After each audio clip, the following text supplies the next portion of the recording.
how to back tap on iPhone. So this is a feature that when you tap on your iPhone a certain amount of times, you can have a control on it. So let's go to our settings, and we're going to go down to accessibility, and then we're going to go down to physical and motor and go to touch.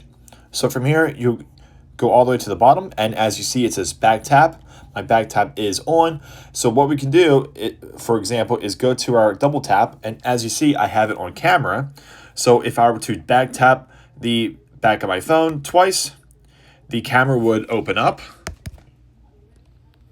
So if you want to go and change this, what we can do is go back to our settings, and what we can do is go ahead and choose something else. So I'm just going to choose a screenshot here.